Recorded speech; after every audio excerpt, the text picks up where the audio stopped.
So Clemente, you think he was good from day one, Clemente?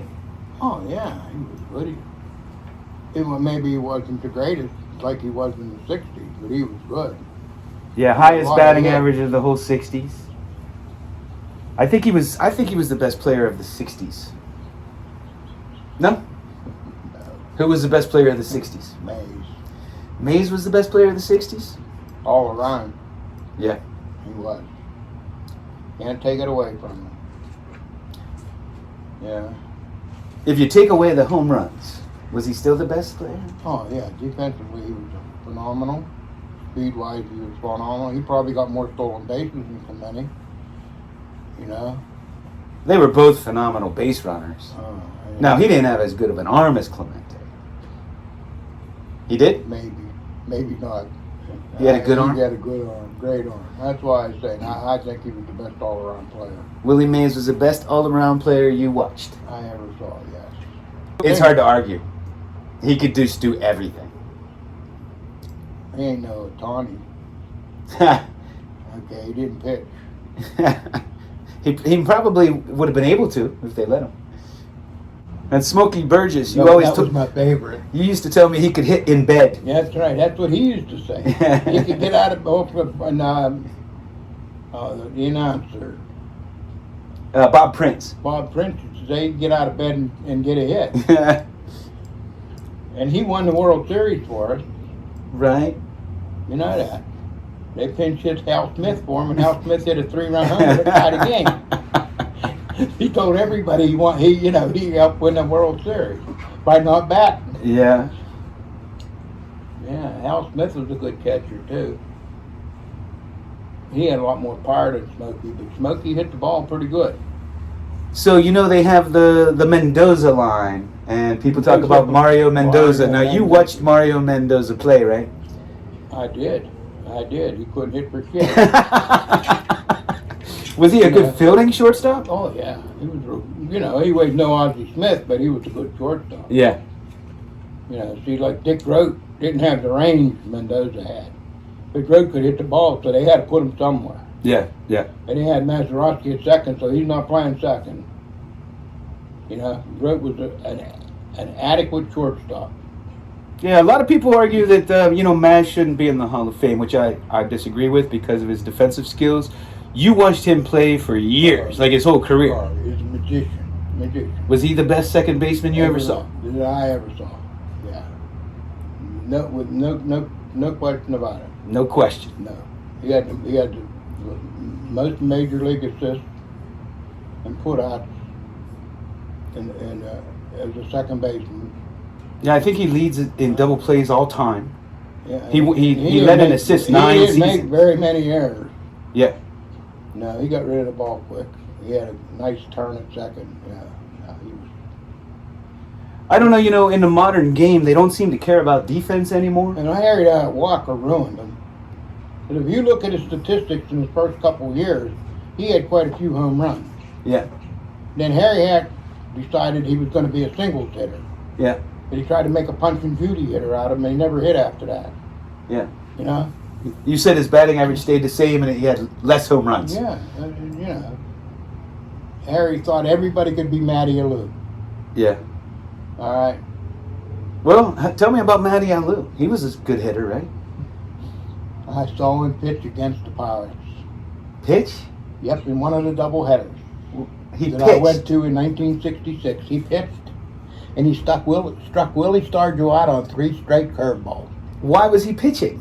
Because they were losing like 10-1. All right? And he struck him out on 3 straight curves. 3 straight curveballs.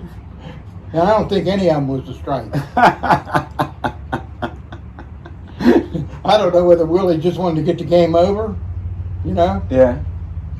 Yeah, but I saw Matty Lou pitch. That little hat that sit on top of his head, the peak was the top of the hat stuck up, like a dunce cap.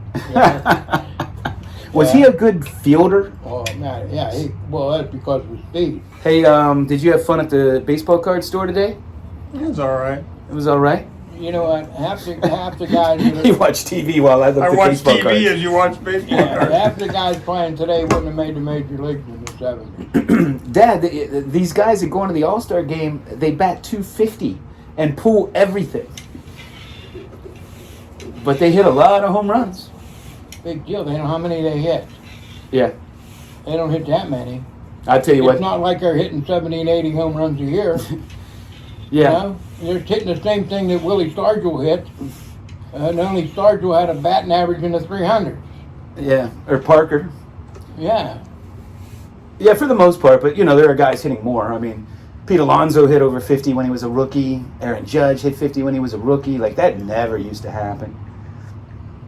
Aaron Judge is an exciting We had a player. guy once that hit like 7 or 8 home runs in the first week and a half of the season. And I don't think he hit another one after that. I think his name was Steven. Well, that's like Freddie Patek. Freddie Patek had 11 career home runs, but one game had 3. Bob Gibson. There you go. 1968. Gibson had our 30 RBIs, and he was a good hitting pitcher too. Dad, you told me a story about, I think it was the Cardinals, where a pitcher was throwing it at somebody's head, Yeah. throwing at him, and then he'd throw the bat at him, and then he'd throw at him again, and he'd throw the bat at him, and then they both got thrown out.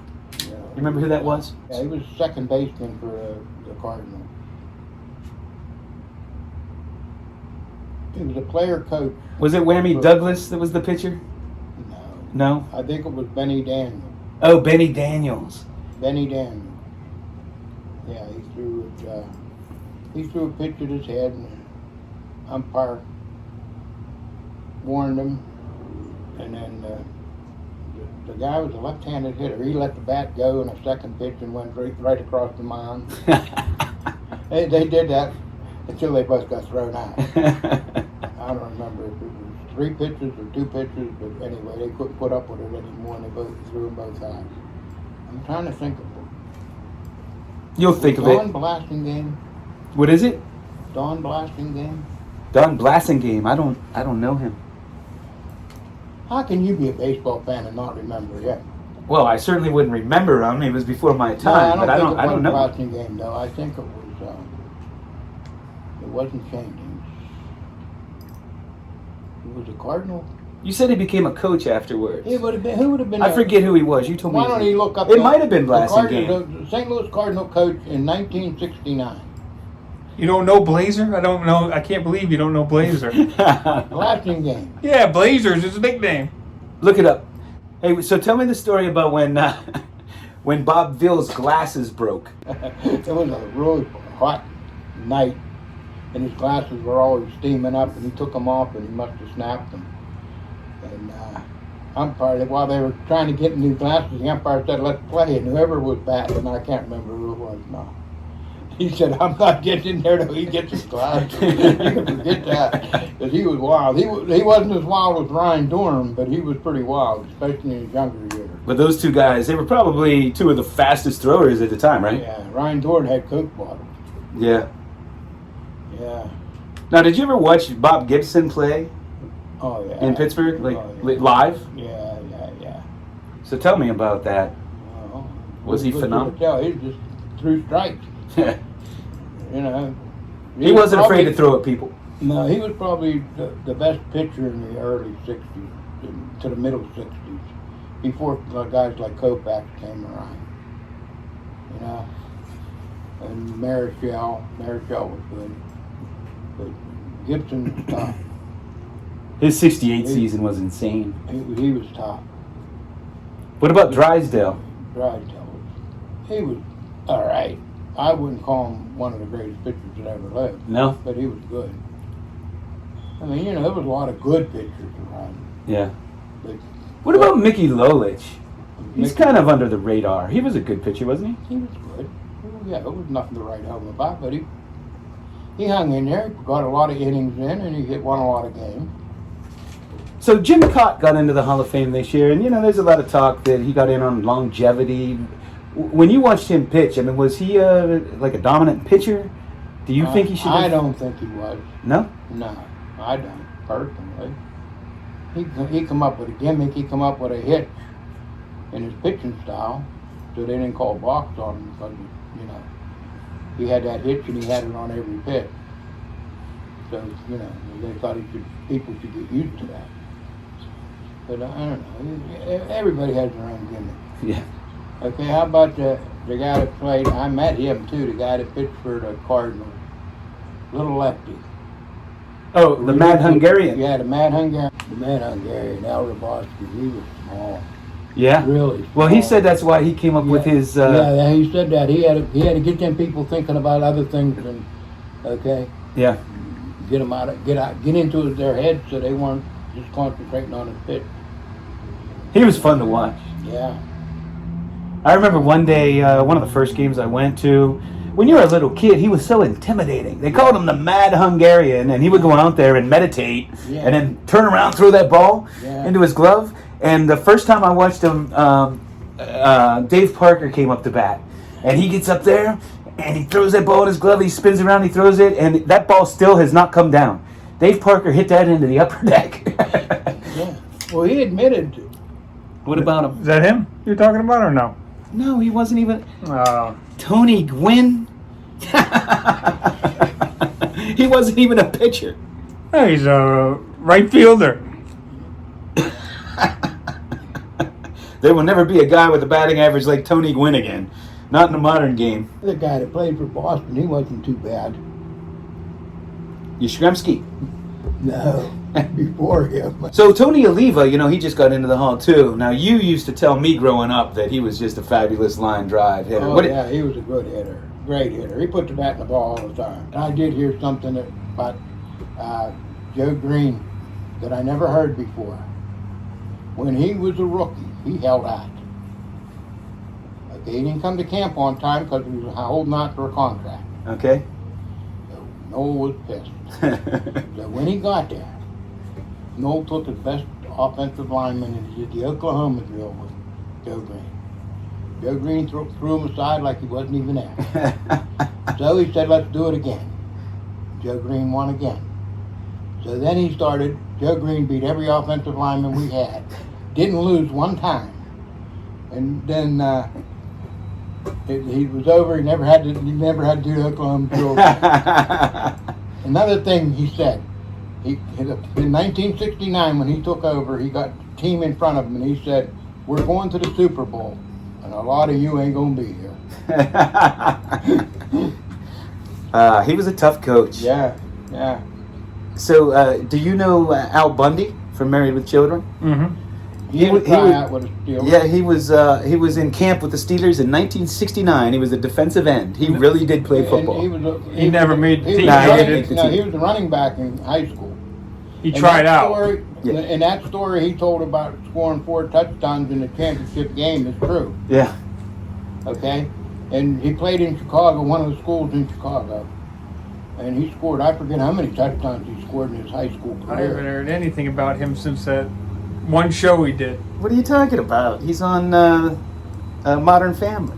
Oh yeah, that's Been right. running Modern for 20 Family. years. 20 years. I don't know how long, but a long time. Yeah, that's right. I forgot Modern He was a Family. good high school football player. I'll tell you what, I used to go down to games just to see the other team. Yeah. I was in the year I got married, I was at 6 or 7 doubleheaders in the last 2 weeks before I got married. And we had to cancel our wedding because of our date because the Pirates played a doubleheader. They played I saw at least 6 doubleheaders in a 2-week period. Yeah? Yeah, because we had a lot of rainouts. 1966, a lot of rainouts, and at the end of the season, they were just loading up with doubleheaders. I saw the Mets. I saw them beat Koufax and Drysdale on the same day. Yeah. Okay, the same guy got both winning hits. Pagliarone, Yeah, the catcher. the catcher, we got from Boston. He got the game-winning hit against Koufax and Drysdale for Drysdale. Pittsburgh in a doubleheader. Wow. In a doubleheader. Wow.